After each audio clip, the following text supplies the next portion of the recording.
Kwa majina naitwa Dr. Matthias Amede Damas, ni daktari bingwa wa upasuaji wa mifupa na majeruhi katika hospitali ya Kairuki hospitali hapa jijini Dar es Salaam. Siku ya leo tutazungumzia kuhusiana na maumivu ya sehemu ya chini ya mgongo. Kwa kitaalamu tunaita low back pain. Maumivu ya sehemu ya chini ya mgongo ni tatizo ambalo linaathiri watu wengi ulimwenguni, ikiwa inakadiriwa 80% ya watu washawahi kuugua mgongo sehemu ya chini hususan, na kwa wakati mmoja 11.9% ya watu wanakadiriwa kuwa na maumivu ya mgongo. Mgongo ni nini? Mgongo ni eneo la mwili ambalo linaanzia sehemu ya shingo mpaka sehemu ya kiuno. Na kwa nini eneo la chini la mgongo linaathiriwa zaidi? Ni kwa sababu eneo hili ni eneo ambalo lina movement nyingi. Nikiwa na maana kwamba ni eneo ambalo lina mjongeo mkubwa kwenye uti wa mgongo baada tu ya eneo la shingo. Kwa maana hiyo mtu anapoinama kunakuwa na mjongeo, anapogeuka kunakuwa na mjongeo, na hivyo linakuwa ni eneo ambalo linaathirika zaidi ukilinganisha na eneo lingine la mgongo.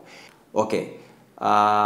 Labda nipende kuangalia kwenye visababishi vya hili tatizo la maumivu ya mgongo. Kwa ujumla visababishi viko vingi, lakini tunavigawa kwenye makundi mawili. Kuna visababishi ambavyo hutokana na shida kwenye pingili na uti wa mgongo wenyewe, na kuna visababishi ambavyo hutokana na shida sehemu nyingine mbali na uti wa mgongo au pingili za uti wa mgongo. Na kwa mfano, visababishi vikubwa ambavyo vinatokana na pingili au uti wa mgongo wenyewe ni pamoja na misuli kukaza, ambako actually ndio kisababishi kikubwa kwenye mazingira yetu tunayoishi, kusagika kwa pingili, kusagika kwa diski, na maambukizi kwenye pingili au uti wa mgongo kwa ujumla. Kwa upande wa maambukizi, mfano TB ya mfupa ambayo inaathiri pingili za uti wa mgongo, au wakati mwingine maambukizi ya bakteria na virusi. Lakini pia tusisahau kwamba kuna visababishi ambavyo ni tofauti na vile ambavyo hutoka kwenye uti wa mgongo au pingili. Hususan mtu ana shida kwenye utumbo, ana shida kwenye ini, ana shida kwenye kongosho, ana shida kwenye appendix, ana shida kwenye mfuko wa mimba kwa maana uterus, ovaries, na maumivu anayasikia kwenye uti wa mgongo ikiwa ni sehemu ya maumivu kusambaa. Kunakuta shida iko sehemu moja lakini maumivu anayasikia sehemu nyingine. Kwa hiyo pia mgongo ni sehemu ambayo maumivu yanasikika, lakini sio necessarily kwamba yao yameanzia pale kwenye mgongo. Kwa ujumla, si lazima tu iwe kwamba ni shida kama shida pase, hapana. Wakati mwingine hata matatizo ya akili yanaweza yakamfanya mtu akawa na maumivu kwenye mgongo. Kwa mfano, mtu ambaye ana msongo wa mawazo anaweza akapata maumivu ya mgongo, au ikawa ni dalili ya mwanzo kabisa ambayo yatujulisha kwamba huyu mtu ana msongo wa mawazo. Na bahati mbaya sana, kwa mfano mtu anapokuwa na msongo wa mawazo humfanya apate maumivu ya mgongo. Maumivu pia humfanya apate msongo wa mawazo pia uzidi kuwa na iwe vigumu kutibu. Kuna matatizo ambayo kidogo yanawezeshana. Matatizo ya kijamii, wakati mwingine mtu amechelewa kulipwa mshahara, wakati mwingine haridhiki na kazi anayoifanya, inaweza pia ikawa sababu ya yeye pia kuuma mgongo au kushindwa kurespond kwenye matibabu ya uti wa mgongo. So kuna makundi ambayo tunapenda kuyaongelea kidogo kwa tofauti wake na kwa ukubwa wake. Kwa mfano, mwanamke mjamzito, unapokuwa mjamzito, kumbuka umebeba mimba, ni uzito wa ziada kwenye mwili wako. Kwa hiyo ni sawa na kusema kwenye uti wako wa mgongo na pingili kumekuwa na uzito wa ziada ambao umeongezeka. Kwa hiyo inabidi mwili wako ujiadjust kubeba ule uzito ambao umeongezeka. Kwa maana hiyo pia inakuwa ni sababu mojawapo ya mgongo kuuma. Labda mtu alikuwa haumwi mgongo, anaweza akaanza kuumwa baada ya kubeba ujauzito. Au mwingine alikuwa anaumwa, maumivu yanaweza yakaongezeka baada ya kubeba ujauzito kutokana na ule uzito ambao umeongezeka wa ziada kwa huyo mtu. Na wakati mwingine pia haishi pale, wakati wa kujifungua, mtu ambaye amejifungua kwa upasuaji, wakati mwingine pia inaweza ikawa sababu ya maumivu kuongezeka. na yale mabadiliko ya vichocheo vya mwili kwa maana ya hormones pia inaweza kuwa sababu ya maumivu kuongezeka wakati wa ujauzito. Kwa upande wa wazee inajulikana kwamba mgongo ni tatizo la wazee kama ilivyozoeleka mtaani. Ijapokuwa kidogo sio kweli kwa sababu hata ambao sio wazee wanaathirika, lakini wazee wanaathirika zaidi kwa sababu kisababishi kikubwa kwenye mazingira yetu ni kuchakaa kwa pingili na diski. Kwa hiyo kutokana na umri unapokuwa na zaidi ya miaka 60, 65 kunakuwa kwenye uwezekano mkubwa zaidi wa kuumwa mgongo kuliko mtu ambaye ana miaka chini ya hapo. Na hii ni kutokana na kuchakaa kwa mifupa, lakini pia kupungua kwa kiasi cha madini ya calcium ambayo inatokana aidha kwa wanawake baada ya kuacha kuona siku zao au kwa wanaume kutokana na umri. Ukiwa na uzito mkubwa pia inaonekana kwenye tafiti mbalimbali kwamba uzito unafanya maumivu yawe makali zaidi tofauti na mtu ambaye hana uzito kama wa kwako. Kwa nini? Kwa sababu unapokuwa na uzito mkubwa inabidi mgongo wako ujiadjust kubeba uzito ulioongezeka au ambao upo kwa ziada. Na hivyo tunawashauri watu wawe na uzito wa kawaida. Maumivu ya sehemu ya chini ya mgongo wakati mwingine yanaweza kuashiria shida kubwa ambayo haipo kwenye hizi pingili za uti wa mgongo ambayo iko sehemu nyingine ya mwili au hata kwenye mgongo.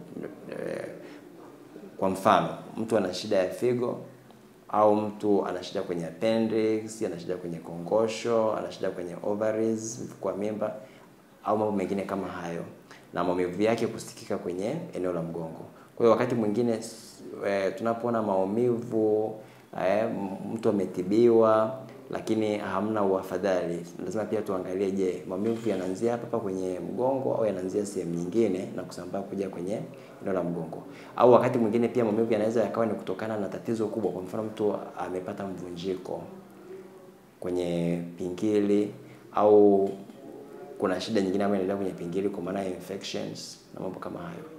Kwa hiyo kwa upande wa dalili, wakati mwingine ni kawaida kama nilivyowaambia awali kwamba 80% ya watu washawahi kuumwa mgongo kwa wakati fulani kwenye maisha yao. Kwa hiyo ni kitu ambacho mtu unaweza kulala leo kesho ukaamka unaumwa mgongo. Na kama ni maumivu ya kawaida, wakati mwingine watu wengi hata hawahitaji kwenda hospitali.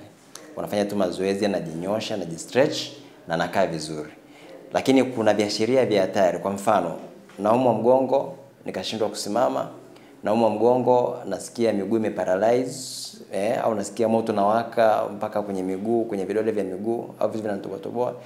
Hizo ni viashiria kwamba maumivu huenda yanatokana na tatizo ambalo ni kubwa zaidi kwenye hizi pingili za uti wa mgongo, na hivyo mtu huyo anahitaji matibabu.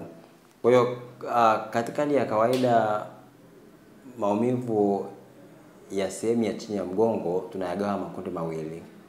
Kuna maumivu ya muda mfupi ambayo ni maumivu yanayotokea chini ya wiki 12 tangia yaanze, na maumivu ya muda mrefu au maumivu sugu ambayo yanadumu zaidi ya wiki 12. Na mara nyingi tunashauri mtu ambaye ameona maumivu yamedumu zaidi ya wiki 12, huyo mtu ni lazima tuwe naye hospitali aweze kufanya vipimo tujue kisababishi ni nini na aweze kuanza matibabu stahiki kwa maana ya dawa, mazoezi tiba, au hata zaidi baadaye kama ikakana na shida ambayo inahitaji upasuaji aweze kufanyiwa tupate ufadhili ambao ni wa kudumu.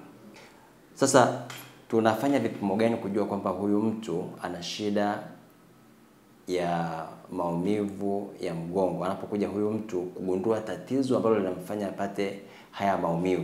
Kwa hiyo kuna vipimo vingi, na bahati nzuri hapa Tanzania hususan ninapofanya kazi katika hospitali yako matibabu, viko vipimo vingi vya kumgundua huyu mtu kwamba ana shida ya ana shida ya maumivu sehemu ya chini ya uti wa mgongo au visababishi ni nini. Kwa mfano, tunafanya x-ray ambacho ni kipimo cha awali sehemu nyingi, na baada ya matokeo yatakavyokuwa pia tunafanya vipimo vingine kama MRI au CT scan kutokana na kile ambacho tunakisuspect kama kisababishi cha maumivu kwa huyo mgonjwa.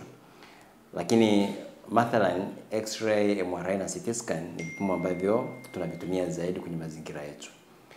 Sasa baada ya huyu mtu kuonekana ana shida ya maumivu ya mgongo, tunaanza matibabu. na matibabu yetu tunayagawa makundi matatu. Kwa hiyo tunatumia dawa ambazo mara nyingi hazitibu, zinapunguza dalili. Baada ya hapo tunafanya mazoezi ya viungo, fizioterapia au mazoezi tiba, na matibabu ya mwisho ni upasuaji. Kwa hiyo kikawaida wagonjwa wote baada tu ya kuanza dawa tunawashauri waanze mazoezi ya viungo sambamba na dawa. Na kwa wale ambao hawataonyesha response nzuri kwenye dawa pamoja na fizioterapia kwa maana ya mazoezi tiba, ndio kundi ambalo tunalipeleka kwenda kufanyia upasuaji kupata matibabu ya kudumu. Na labda ikumbukwe kwamba wagonjwa wengi wana improve vizuri sana, wanaonyesha matokeo mazuri kutokana na mazoezi tiba. Na mara nyingi tunawashauri wagonjwa wafanye mazoezi tiba mara tu baada ya kujulikana kuwa na maumivu sehemu ya chini ya mgongo. Kwa hiyo kama nilivyosema awali, maumivu ya sehemu ya chini ya mgongo ni shida ambayo inaathiri watu wengi. Na hivyo ni shida ambayo mwanadamu amekuwa nayo tangu utotoni. Unakuta watu wengi anapougua anaenda pharmacy, anachukua dawa, anaanza kutumia. Au baadhi unakuta wanatumia dawa za kienyeji kwa maana ya mitishamba, au baadhi wanafanya vitu ambavyo ni vya kiasili kwa ajili ya kupata uafadhali wa maumivu ambayo wanayapata. Kwa mara nyingi unakuta kuna kundi kubwa la watu ambao hawaendi hospitali baada ya kuugua. Lakini tunashauri matumizi ya dawa kama tulivyosema hayaponyi. Kwa maana hiyo mara nyingi dawa zinapunguza maumivu, lakini kupata uafadhali wa kudumu tunataka huyo mtu baada ya kutumia dawa pia aende afanye mazoezi ya viungo kwa maana ya physiotherapy au mazoezi tiba ili kupata unafuu wa kudumu kwenye hili tatizo. Kwa hiyo tuje kwenye jinsi ya kuzuia maumivu aidha kutokea au kwa wale ambao tayari wana maumivu, jinsi ya kwamba wafanye nini ili maumivu yasiongezeke au asiugue tena. Kwa hiyo viko vitu vingi, lakini kwa ujumla kwanza kama nilivyosema awali, kwa kiasi kikubwa shida ya maumivu eneo la chini la mgongo yanatokana na muundo wa maisha mtu anayoishi, lifestyle. Kwa hiyo tuna aim zaidi kufanya modification ya lifestyle, kubadili muundo wa maisha. Kwa hiyo in this particular tuna washauri watu kukaa, kusimama, kutembea, angalau mtu awe anabadilisha posture, anabadilisha muundo wa mwili baada ya muda fulani, preferably dakika 30. Kwa hiyo ulikuwa umesimama dakika 30 unakaa, ulikuwa umekaa dakika 30 unasimama, ulikuwa unatembea umesimama dakika 30 unapumzika, ili kubadilisha muundo kwenye pingili. Ile umekaa muda mrefu, umesimama muda mrefu, kunakuwa na too much strain kwenye pingili au diski.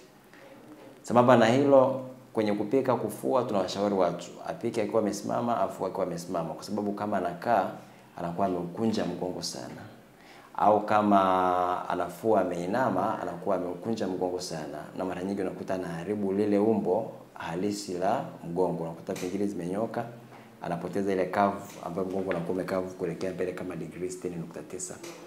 Umeona? Kwenye kulala tunawashauri watu upande mzuri wa kulalia ni upande wa kushoto. Unaweka mto chini ya kichwa na huo mto haupaswi kugusa mabega, unakuwa umesupport kichwa, na mto mwingine unakuwa katikati ya miguu. Kama huwezi unaweza kulalia upande wa kulia, lakini mto ndio vile vile unaweka chini ya kichwa, unaweka katikati ya mguu. Kama haiwezekani unaweza kulalia mgongo, ukaweka mto chini ya kichwa na ukaweka mto mwingine chini ya magoti. Kwa hiyo hizo ndo good sleeping styles. Ile ya kulalia tumbo au sijui mtu amejisokota kama duara, hapana. Zile pale zinakuwa na madhara makubwa kwenye pingili, kwenye mgongo, na mwisho wa siku mtu anaanza kupata maumivu. Sambamba na hilo, kunyanyua vitu vizito hatushauri. Mtu kuinama bila sababu hatushauri, kwa sababu unaweka uzito mkubwa kwenye pingili na disk, na mwisho wa siku unaisha kupata matatizo ambayo yanahitaji matibabu ya muda mrefu. Kwa hiyo mara nyingi tunashauri kila kitu kifanyike kwa wastani. Kwa mfano, unapokuwa umekaa ofisini, Zikisha dakika 30, simama, jinyooshe. Hii itakusaidia sana kupunguza matatizo ambayo yanaweza yakaathiri sehemu ya chini ya mgongo wako. Unavyozidi kukaa ndo pingili zako zinavyozidi kuathirika zaidi na mwishowe kuanza kusagika. Wale ambao wanafanya mazoezi, unaenda unafanya gym, unanyanyua vitu vizito, kila kitu kifanyike kwa wastani. Kwa hiyo angalau mazoezi yafanyike sio zaidi ya lisali moja mfululizo. Na wakati unafanya mazoezi hakikisha unachukua breaks. Unachukua muda mfupi, unakunywa maji, unaweza ukakaa ukarelax, alafu ndo kaendelea kufanya mazoezi, lakini siwe mfululizo. Na unapokuwa unafanya mazoezi hakikisha unalinda mgongo wako. Kwa hiyo kabla kufanya mazoezi hakikisha unapitia, unajua kabisa kwamba mazoezi haya yananisaidia kulinda mgongo wangu, haya hapa yanaharibu mgongo wangu. Jambo la msingi sana sana sana sana. Lakini ningependa niseme kwamba wakati mwingine maumivu ya sehemu ya chini ya mgongo ni kama kamera, inatuonyesha nini kinaendelea ndani ya mwili kwa wakati fulani. Kwa sababu huenda ikawa ndo dalili pekee ya kukujulisha wewe kwamba kuna shida ambayo inaendelea either kwenye hizi pingili, uti wa mgongo au sehemu nyingine. Inaweza ikawa kwenye utumbo, inaweza ikawa kwenye mfuko wa mimba, inaweza ikawa kwenye mkongosho, kwenye ini, kwenye uterus na mambo kama hayo.